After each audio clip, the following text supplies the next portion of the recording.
Halo semua, pada video ini akan disampaikan materi isu dan permasalahan perumahan permukiman di Indonesia.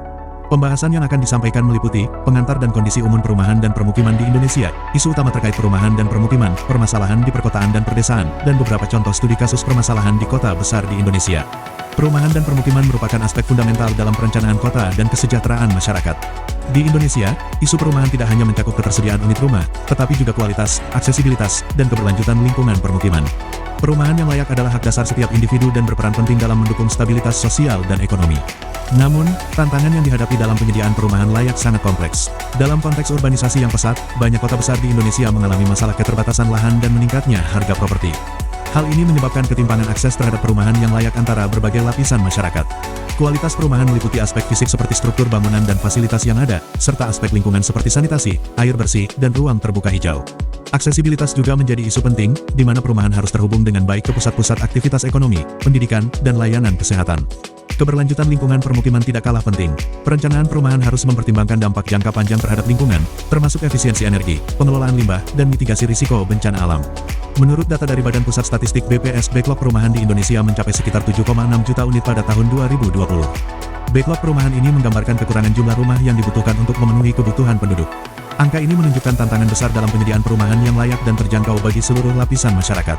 Kekurangan perumahan ini disebabkan oleh beberapa faktor, termasuk laju urbanisasi yang tinggi, pertumbuhan penduduk yang pesat, dan keterbatasan lahan yang tersedia untuk pembangunan perumahan. Perbedaan kualitas perumahan antara daerah perkotaan dan pedesaan sangat mencolok. Berdasarkan data dan penelitian, terlihat bahwa perumahan di daerah perkotaan cenderung lebih baik dari segi infrastruktur, aksesibilitas, dan fasilitas pendukung dibandingkan dengan perumahan di daerah pedesaan. Kesenjangan ini disebabkan oleh beberapa faktor, termasuk distribusi pembangunan yang tidak merata, keterbatasan akses ke sumber daya, dan prioritas pembangunan yang lebih terfokus pada kawasan perkotaan. Data statistik menunjukkan bahwa aksesibilitas dan fasilitas di daerah perkotaan jauh lebih baik dibandingkan dengan pedesaan. Hal ini menyebabkan ketimpangan sosial dan ekonomi yang signifikan, di mana masyarakat pedesaan seringkali tertinggal dalam hal pembangunan dan akses terhadap layanan dasar.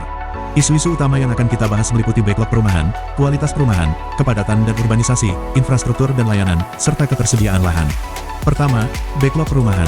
Backlog perumahan mengacu pada kekurangan jumlah unit rumah yang dibutuhkan untuk memenuhi kebutuhan penduduk. Menurut data BPS, backlog perumahan di Indonesia mencapai sekitar 7,6 juta unit pada tahun 2020. Hal ini mencerminkan tantangan besar dalam penyediaan perumahan yang layak dan terjangkau bagi seluruh masyarakat. Backlog ini disebabkan oleh beberapa faktor, termasuk laju urbanisasi yang tinggi, pertumbuhan penduduk yang pesat, dan keterbatasan sumber daya untuk pembangunan perumahan baru. Kedua, kualitas perumahan. Kualitas perumahan mencakup aspek fisik seperti kekokohan bangunan, akses terhadap air bersih, sanitasi yang layak, dan pencahayaan yang memadai. Selain itu, aspek lingkungan seperti ketersediaan ruang hijau dan tata letak perumahan yang baik juga sangat penting. Perumahan yang berkualitas tidak hanya meningkatkan kesehatan dan kesejahteraan penghuninya, tetapi juga berdampak positif pada lingkungan sekitar dan stabilitas sosial. Ketiga, kepadatan dan urbanisasi. Urbanisasi yang cepat seringkali menyebabkan kepadatan penduduk yang tinggi di perkotaan. Hal ini dapat menyebabkan berbagai masalah seperti kemacetan, polusi, dan tekanan terhadap infrastruktur dan layanan publik. Pemerintah perlu mengembangkan strategi yang efektif untuk mengelola kepadatan penduduk dan memastikan bahwa urbanisasi dapat berjalan dengan lancar tanpa mengorbankan kualitas hidup masyarakat. Keempat, infrastruktur dan layanan. Infrastruktur yang memadai seperti jalan raya, jembatan, dan jaringan transportasi publik sangat penting untuk mendukung perumahan. Selain itu, layanan publik seperti pendidikan, kesehatan, dan keamanan juga harus tersedia dengan baik. Tanpa infrastruktur dan layanan yang memadai, perumahan tidak akan dapat berfungsi dengan optimal dan masyarakat akan kesulitan dalam menjalani kehidupan sehari-hari. Kelima, ketersediaan lahan. Ketersediaan lahan untuk pembangunan perumahan seringkali menjadi masalah utama, terutama di daerah perkotaan yang padat.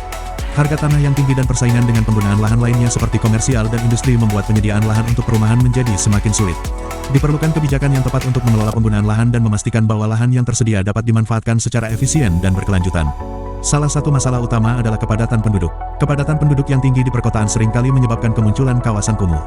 Kawasan kumuh ini biasanya memiliki kondisi hidup yang tidak layak, dengan akses terbatas terhadap air bersih, sanitasi yang buruk, dan risiko kesehatan yang tinggi. Kepadatan penduduk yang tinggi juga berkontribusi pada penurunan kualitas hidup secara keseluruhan, karena infrastruktur dan layanan publik menjadi terlalu padat dan tidak mampu memenuhi kebutuhan semua warga. Urbanisasi cepat adalah masalah berikutnya. Perpindahan penduduk dari desa ke kota yang tidak diimbangi dengan penyediaan perumahan yang memadai menyebabkan banyak orang tinggal di permukiman informal atau kawasan kumuh. Ini menciptakan tantangan besar dalam menyediakan perumahan yang layak dan terjangkau bagi semua penduduk perkotaan.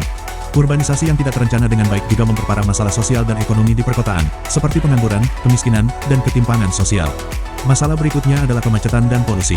Akibat pembangunan yang tidak terencana dengan baik, banyak kota besar di Indonesia mengalami kemacetan lalu lintas yang parah dan polusi udara yang tinggi. Ini tidak hanya mengurangi kualitas hidup, tetapi juga berdampak negatif pada kesehatan masyarakat. Untuk mengatasi masalah ini, diperlukan perencanaan transportasi yang lebih baik dan pengembangan infrastruktur yang ramah lingkungan. Harga tanah yang tinggi adalah masalah lain yang membuat perumahan tidak terjangkau bagi banyak keluarga berpenghasilan rendah. Kenaikan harga tanah di perkotaan seringkali lebih cepat dibandingkan dengan kenaikan pendapatan masyarakat, sehingga menyulitkan banyak orang untuk membeli atau menyewa rumah yang layak. Untuk mengatasi masalah ini, pemerintah perlu mengimplementasikan kebijakan perumahan yang inklusif dan menyediakan lebih banyak perumahan bersubsidi bagi masyarakat berpenghasilan rendah. Salah satu masalah utama perumahan di pedesaan adalah aksesibilitas. Jarak yang jauh dari pusat pelayanan dan infrastruktur dasar seringkali menjadi kendala bagi masyarakat pedesaan. Akses yang sulit terhadap fasilitas kesehatan, pendidikan, dan transportasi publik menghambat perkembangan dan kualitas hidup masyarakat di pedesaan. Kondisi jalan yang buruk dan transportasi yang terbatas juga membuat masyarakat pedesaan kesulitan untuk mengakses pasar, layanan kesehatan, dan pendidikan. Kualitas perumahan di pedesaan juga menjadi perhatian. Banyak rumah di pedesaan yang tidak memenuhi standar layak huni. Rumah-rumah ini seringkali dibangun dengan bahan-bahan yang kurang tahan lama dan tanpa mempertimbangkan standar keselamatan dan kesehatan. Ketidaklayakan ini dapat berdampak negatif pada kesehatan dan keselamatan penghuninya, serta mengurangi kenyamanan dan kesejahteraan secara keseluruhan. Masalah berikutnya adalah pembangunan yang tidak merata. Pembangunan infrastruktur di pedesaan seringkali lebih lambat dibandingkan dengan perkotaan. Kurangnya investasi dan perhatian terhadap daerah pedesaan menyebabkan tertinggalnya pembangunan infrastruktur seperti jalan, jembatan, dan jaringan listrik. Hal ini menghambat pertumbuhan ekonomi dan mempersulit akses terhadap layanan dasar bagi masyarakat pedesaan. Urbanisasi juga menyebabkan migrasi penduduk dari desa ke kota. Perpindahan penduduk muda dari desa ke kota menyebabkan desa kehilangan tenaga kerja produktif, yang pada gilirannya menghambat pembangunan ekonomi dan perumahan di pedesaan. Migrasi ini seringkali dipicu oleh kurangnya peluang pekerjaan dan fasilitas yang memadai di pedesaan, sehingga penduduk muda lebih memilih untuk mencari kehidupan yang lebih baik di perkotaan. Jakarta, sebagai pusat ekonomi dan pemerintahan, mengalami pertumbuhan penduduk yang sangat pesat. Tingginya kepadatan penduduk menjadi salah satu permasalahan utama yang dihadapi kota ini. Kepadatan yang tinggi menyebabkan permintaan akan perumahan meningkat drastis, sementara ketersediaan lahan tetap terbatas. Selain itu, harga tanah yang mahal di Jakarta membuat perumahan menjadi tidak terjangkau bagi banyak keluarga berpenghasilan rendah. Akibatnya, banyak dari mereka yang terpaksa tinggal di kawasan kumuh yang memiliki kondisi hidup yang tidak layak. Kawasan kumuh di Jakarta seringkali tidak memiliki akses yang memadai terhadap air bersih, sanitasi, dan layanan kesehatan. Kondisi ini meningkatkan risiko kesehatan dan menurunkan kualitas hidup penghuninya. Untuk mengatasi permasalahan ini, pemerintah DKI Jakarta telah mengimplementasikan beberapa alternatif solusi. Salah satunya adalah pembangunan rumah susun sederhana sewa atau rusunawa. Rusunawa ini dirancang untuk menyediakan perumahan yang terjangkau bagi keluarga berpenghasilan rendah. Surabaya adalah salah satu kota dengan pertumbuhan penduduk tercepat di Indonesia. Urbanisasi yang cepat ini telah menyebabkan peningkatan jumlah penduduk yang signifikan, dengan proyeksi pertumbuhan penduduk sebesar 1,3% per tahun. Hal ini menyebabkan munculnya kawasan kumuh yang signifikan di berbagai bagian kota. Menurut data dari Dinas Perumahan Rakyat dan Kawasan Permukiman Surabaya, pada tahun 2020, terdapat sekitar 52 kawasan kumuh yang tersebar di seluruh kota. Kawasan-kawasan ini biasanya dihuni oleh masyarakat berpenghasilan rendah yang tidak mampu membeli atau menyewa rumah di area yang lebih layak. Kondisi di kawasan kumuh seringkali sangat memprihatinkan, dengan infrastruktur yang buruk, akses terbatas terhadap air bersih dan sanitasi, serta lingkungan yang tidak sehat.